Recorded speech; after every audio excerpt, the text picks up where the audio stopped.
Hello everyone, Lily here. Welcome to my channel, and for those returning viewers, welcome back. Now, like everybody else, or a lot of people right now, I've been looking at my tarot deck collection and how I store them and how I could make them more accessible, because as you can see, or I'll drop a picture here, this is how I've been storing my deck as my collection was growing. I live in a very small house, space is limited, even though I have a dedicated space for my hobbies. I've been running out of room, and as my collection grew, I started storing my decks in these sterilite bins. I like those bins because they're see-through, so it made it easier to find decks if I was looking at, but still, after having them in 4 binnies, it's not very convenient, and my decks were not easily accessible, even though it was easy to see. So recently I decided that I needed a dedicated space for my collection, and again, with the limited space I have, I ended up buying this bookcase. But even looking at that, I know that I don't think it's going to be able to hold all of my decks. So although along with having how to store my decks and stuff like that, there were still some decks that I was wondering why I was keeping. But anyway, trying to organize my decks and stuff like that, I decided to separate them into several categories, and I'm still working out how some of them will go together so that I can compare. But I decided to start today with the decks that are Rider-Waite-Smith, and by that I mean either that they're almost copies, or the art, although not drawn by Pamela Coleman Smith, it's someone else that did the drawings in their own style, as if they were Pamela Coleman Smith, for lack of a better way of saying it, or, you know, the actual original deck. And I'm going to start with talking about the yellow box Rider-Waite-Smith deck that is available everywhere. I have it on the table right now. I no longer have the box because I've used it so much, so I've been keeping it in a plastic container like this. But this is the deck that my teacher insisted when I took a tarot class several years ago. And even though I had previously a Universal Waite Tarot that was designed by, I forget her name, but she's the creator of the Hans and Robert Tarot. Eventually I got rid of it just because once I got this deck here, I noticed that the lines had been redrawn, and there's something that I find gets lost when lines are redrawn in tarot decks or in Pamela Smith Coleman decks. So this is my first deck, and it's the, you know, garish colors, yellow background.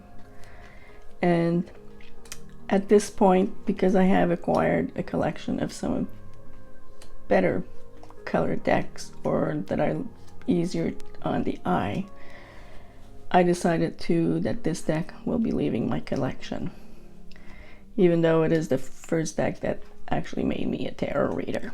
But like I said, there are other decks that are out there or in my collection that work just as well.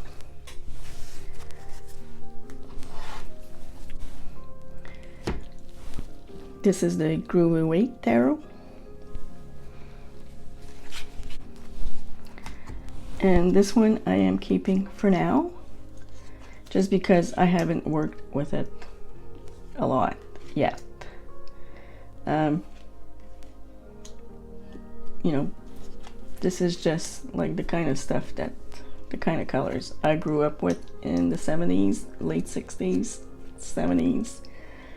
And well, it's almost nostalgic for me. But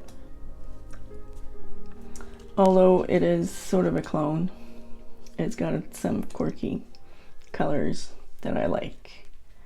And well, it's its own deck, in a matter of speaking. So this is the Groovy Waite Tarot that I will be keeping. Another one that I bought at the same time is the Black Light Tarot.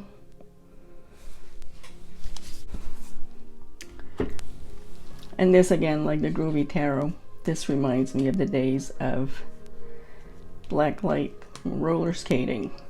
I don't know if anybody listening to this is old enough to remember roller skating rinks where, well, where I lived in Quebec, it's where us teenagers would go hang out, because they were, you know, it was black light, they had disco balls, they had great music, but no alcohol.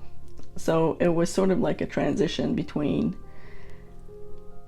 being a tween and, you know, becoming officially an adult at 18 years old, where we could go to bars and drink and dance clubs.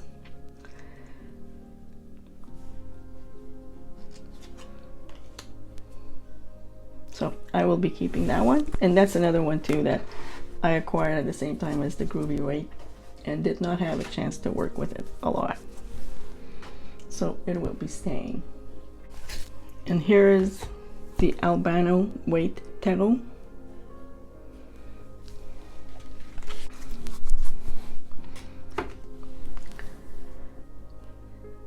This one I actually like. The coloring is fun, and the lines were actually pretty faithful to the original Rider-Waite Tarot, that I think. But since I have another Rider-Waite Tarot that is a collectible, this one will go in my purgatory box because I kind of like it.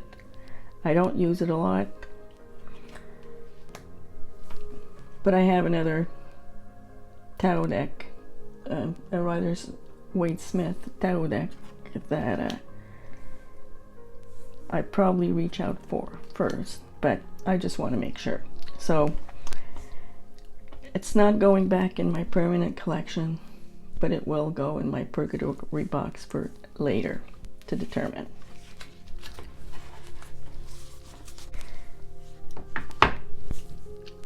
Here is a collectible deck that I bought several years ago.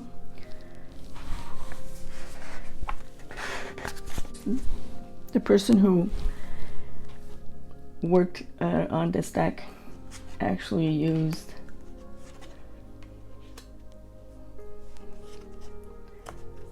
I'm not exactly sure what he did, but apparently he used, I guess, scans of one of the original decks. I'm not exactly sure of the process.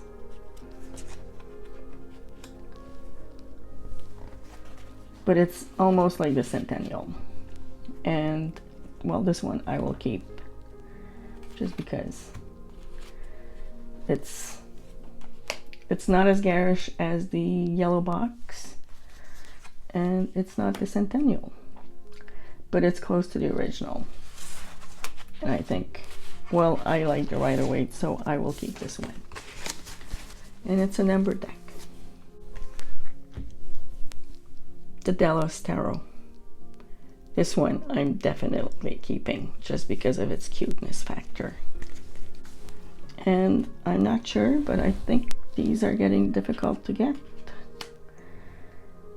So this is, as you can see, this is the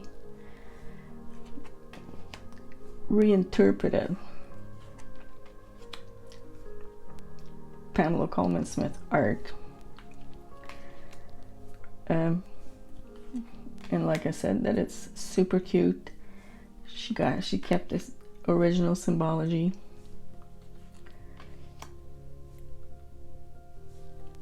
And I don't know, they sort of remind me of these dolls we had in the 70s called, if I'm not mistaken, Leggy. There were these skinny dolls with long legs, long limbs. And this art sort of reminded me of that.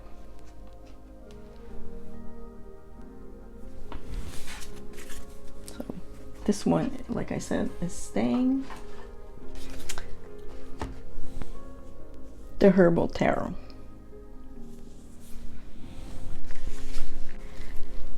This is one that I've been keeping for a long time, but I think it's time to, well, at least it's going to go in the purgatory box.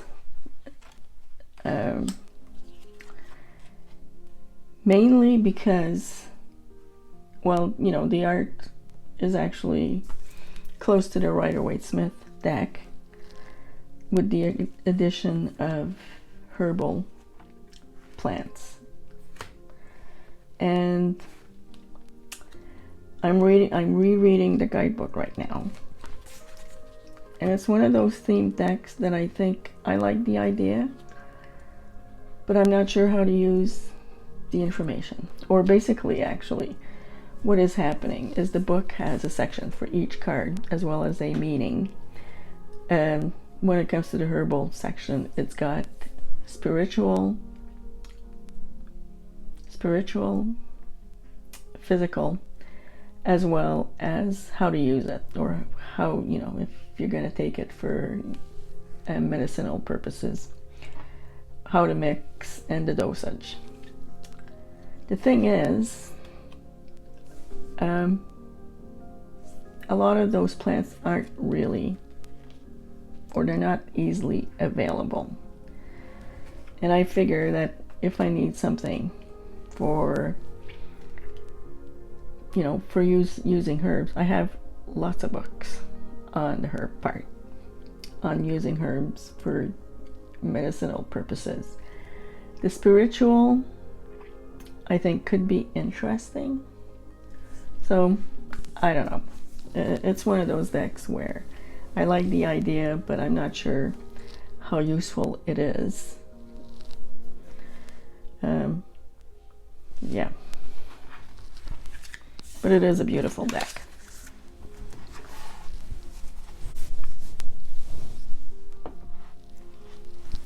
Here's one of the decks from the Neo Rider collection, and this is the Shadow edition.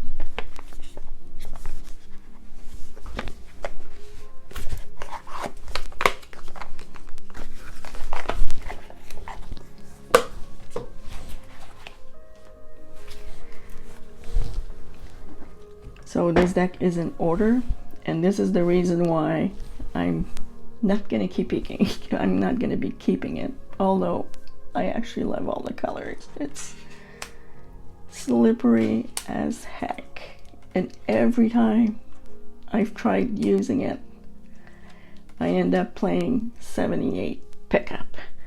Those cards are so slippery, I can't hold on to them.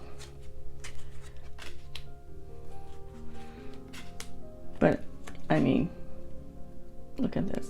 I don't know if you can tell. It's quite something. Because they actually did a good job on, you know, the lines aren't redrawn. So.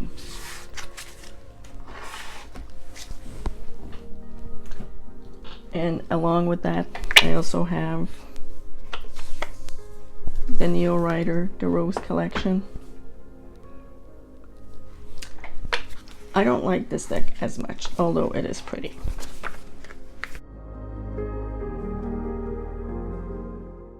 But it is the same thing.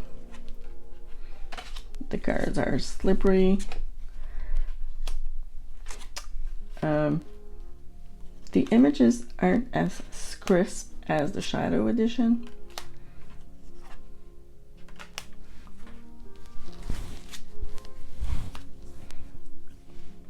And it's kind of almost monochromatic. So this one is leaving.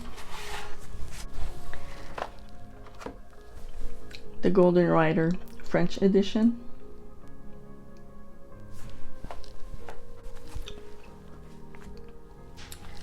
I've already did a walkthrough on this deck, so I'm not going to talk a lot about it.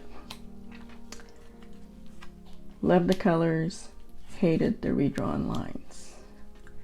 Still hate them.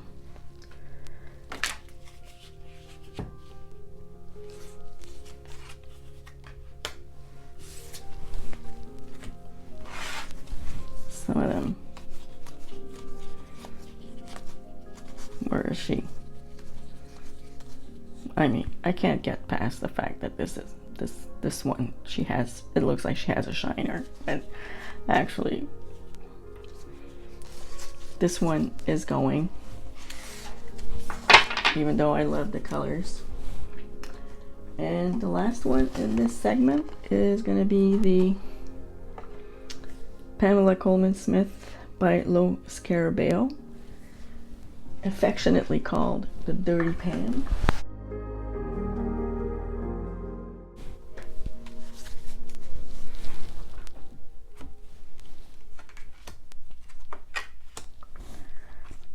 And again, I did a walkthrough on this one.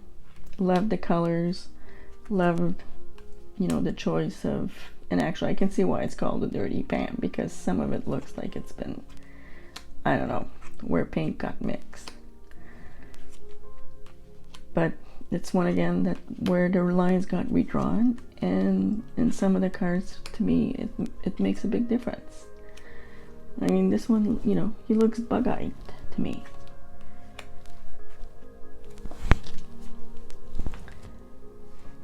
So, because I don't like the redrawn lines, I never use it.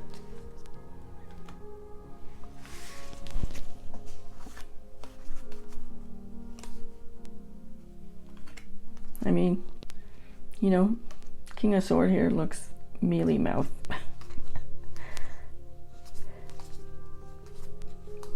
So this, I know this is a collectible, so I don't think I'll have trouble finding someone who wants it. And I think this is it. So let's recap the ones I'm giving up.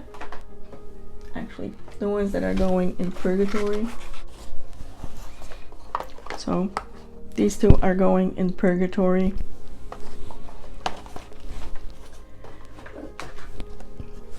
Getting rid of Neo Rider, Shadow Edition,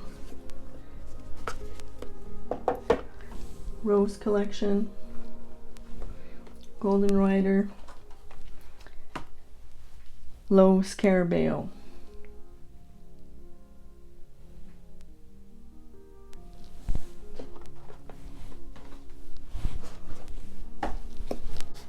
Keeping my House of Waite,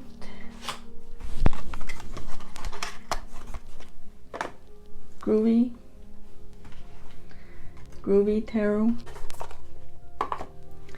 Blacklight Tarot, Delos Tarot, and I think that is it.